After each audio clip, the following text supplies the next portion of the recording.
yesterday when I was pruning the tomatoes and the cucumbers, I noticed that there was a few leaves had green fly on them, and there wasn't a lot, but it was enough for us to need to do something about it before it gets too bad and infects everything. So what I've got is I've got a litre spray bottle, and I'm using rainwater, not tap water. I don't know about you, but I hate using tap water for anything unless it's absolutely necessary, and that's only ever when I've just completely run out of rainwater, which I did 2 days ago, but then we've had a little bit of rain since, so that was lucky. I'm going to use 2 drops of washing up liquid. Now when you're using your washing up liquid, make sure it's original, not super strength, not super strong, not added anything, and no scent, right? Just a good old original washing up liquid soap. I'm also going to add a drop of vegetable oil, right? So I already got my water in there, just under the litre. So 2 drops.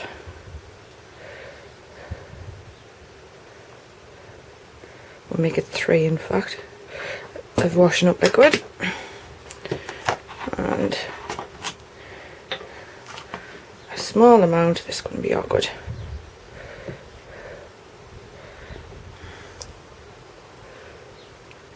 Tiny drop if I can do it, holding the camera at the same time. There, the vegetable oil. In fact, I'm going to do a couple more soaps. 1, 2. There we go. Put your lid on.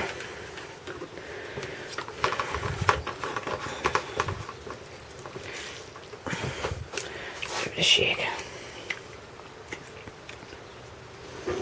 I'm going to leave that to get up the temperature, and I'm not going to do it today because I need to do it when the sun's not on the plants, and even though it's not on them at the minute, by the time that gets up the temperature it will be. So I'll do that tomorrow, and all I'll do is I'll just give the plants a good spray, like I say, while there's no sun on them, in the morning, not on the night time, and hopefully that'll do the trick to keep the green fly off. And I'm sure that's what these marigolds, nasturtiums and the basil's supposed to do. Hey ho, like I say, there was only a few, but enough to make us want to do the spray. So there we go. A litre of water, a few drops of washing up liquid, a drop of oil, give it a shake and leave it at room temperature. And like I said, just make sure you're not spraying while the plants are in direct sunlight if possible, and always try and do it on a morning if you can, because you want the plants to dry out through the day and not stay damp over the night time. Okay, see you next time. Right, now I've got my spray made for the tomatoes. The next job for the day is to harvest some of the spinach.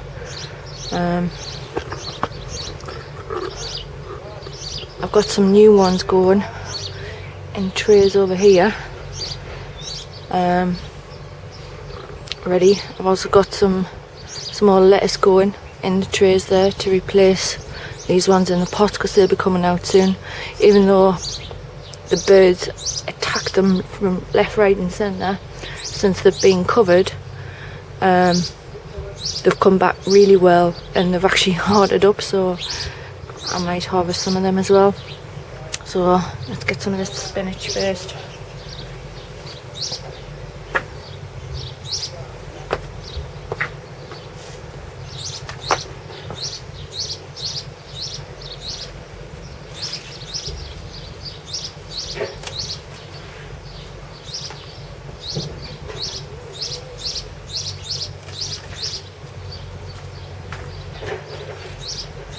And spinach is actually spinach beet, which can be eaten raw,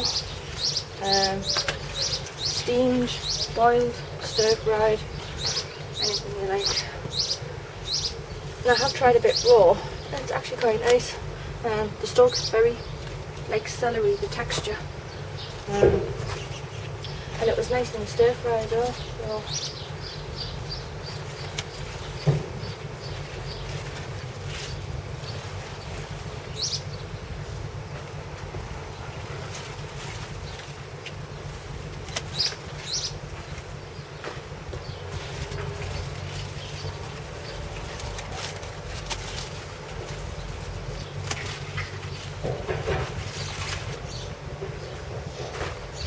to get rid of some of the damaged leaves as well while I'm here, just to give it a bit of space to grow some more.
Do that the world of good.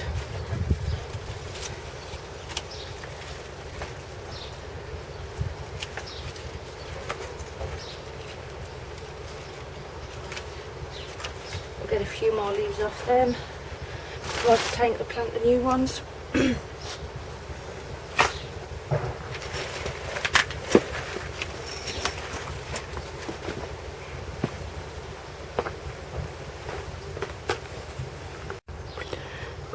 Right, so I'm going to take some of these lettuce now. I want to have a look and see which ones have got the best hearts. That one's good, that one's a bit thin. Then these two. I don't know if you can see the one that we've already took, but it's grown again.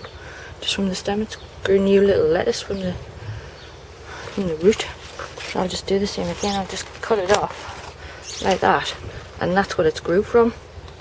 So like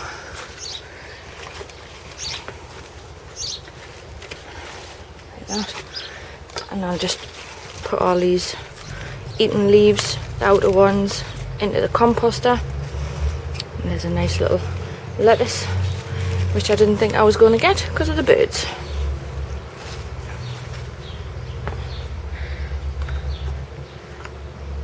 Right, next job is some of these onions have gone to seed, and apparently they're no good once they've gone to seed. To be honest, I've never gotten this far with onions before, so I didn't know that, so I just snapped the tops off. But they're just no good once they've gone to seed, so I want to get those out now, give the others some room to grow.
There we go, that's all of them.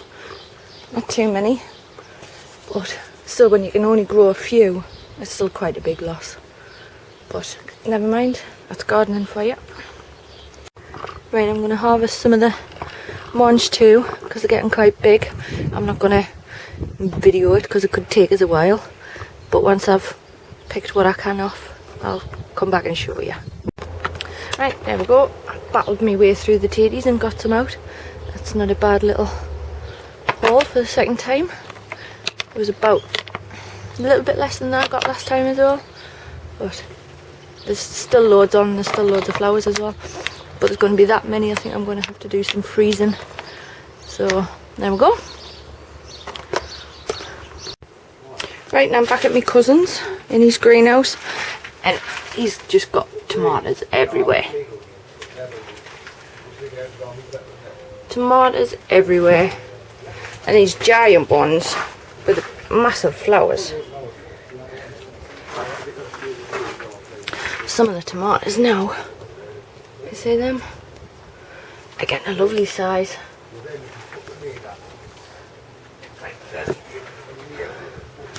These cucumbers coming along nicely there. Strawberries. Sun runners off now. More tomatoes.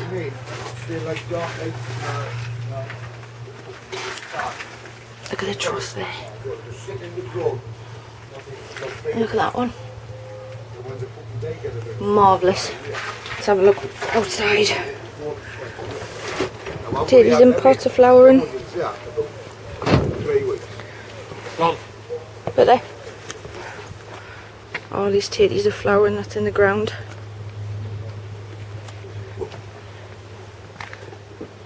More tatties in pots there. Beetroot. He's had a bit of a disaster with his beetroot. The cats kept digging in it. He's had to plant them about 3 times. Leeks are starting to come on now. Onions, more tatties.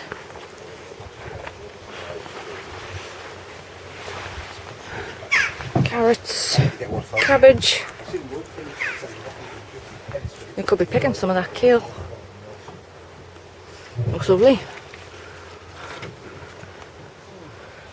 Peas along the back.